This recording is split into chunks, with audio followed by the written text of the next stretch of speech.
Cubase 13 was released about 5 months ago, and back then I gave you my honest review, from my normal guy, home producer standpoint, without all the sponsorship BS. But what's my opinion now, 5 months later? Do I still believe that Cubase 13 is a very mediocre update and not really worth updating when you're coming from Cubase 12?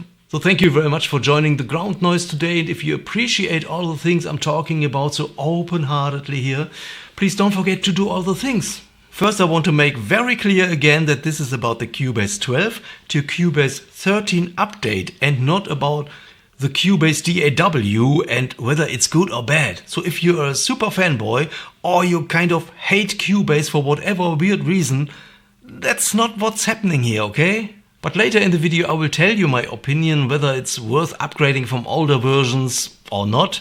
So stick around for a while and stay calm. So to be honest, Cubase 13 came with a tremendous amount of graphical glitches, errors and bugs. But most of these things are gone.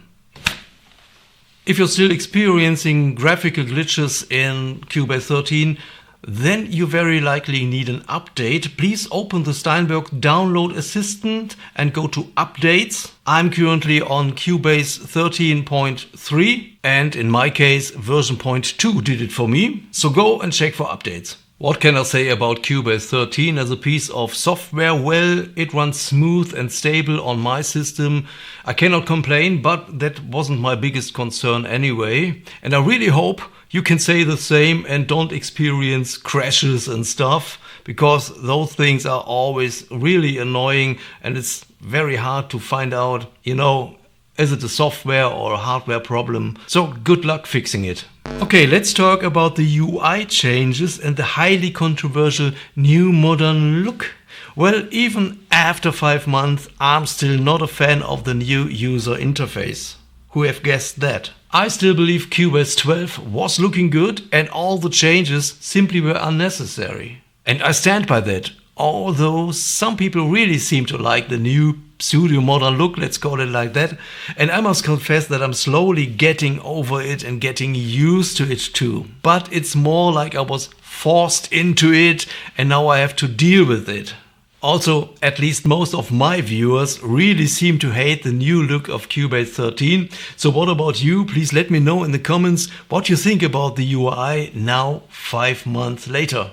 Let me continue with the most overrated feature in Cubase 13. That's how I call the new channel strip sidebar. Well, it does nothing for me and it's no mixing game changer at all. But of course, everybody's workflow is different, and if you like the channel strip sidebar, it's totally fine. But in the first video I've made fun of the tiny thing and its internal slide menus and pop-up windows, whatever, and I only can repeat myself. But hey, it's not that bad, okay? You don't have to use it, it's optional and it doesn't hurt anybody, and you're totally right, maybe it's just me. Hi, I'm the problem, it's me.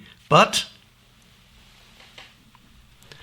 at tea time, everybody agrees. What nobody agreed on was what I call the most underrated feature in Cubase 13. And you were right, I messed it up.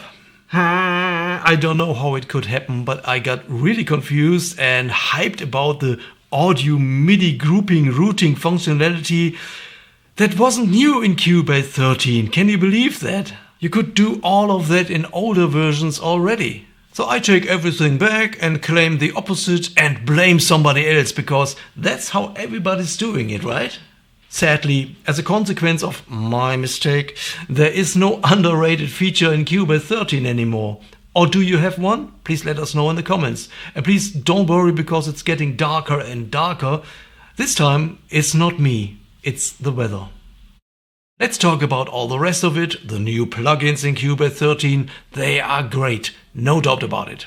Is that enough reason to update Cubase? Well, that's totally up to you, of course, but I like the black valve compressor and have already made a video about it where I use it for parallel compression in a mix. Check it out. Some people said in the comments that they like the new vocal chain stuff, but so far I only used the Vox Comp plugin in a test, but I liked it.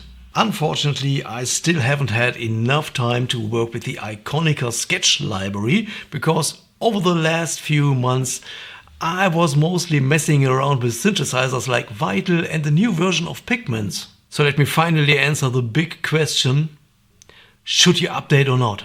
I updated from Cubase 12 to 13 about half a year ago, so I'm a Cubase 13 user now. That's my reality. I still have Cubase 12 installed, but you know, it's not very practical to work with two versions of the same program. So if you're on Cubase 12 and you don't care much about the new modern look, because that's the most concerning thing, then go and get Cubase 13. But if you're still really happy with Cubase 12, 11 or 10, don't worry. And if you don't have the money or other reasons to stay on Cubase 12 or older versions, don't worry as well. Because Cubase 13 is not a game changer, it's not the reinvention of the wheel, and you can absolutely continue to make great music on Cubase 12 for many years to come. Only when you're on a very old version like Cubase 5 and you consider upgrading anyway, this will be a big jump, you know. I did this jump from 5 to 10.5 back in 2020 and I don't regret it. Don't ask me why, but for me it was a whole new world and today I cannot even remember Cubase 5. Here we go. I thank you very much for watching. Also, please check out the videos in the outro and have fun with your DAW, whatever it is. My name is Markus and I hope to see you soon in the next one.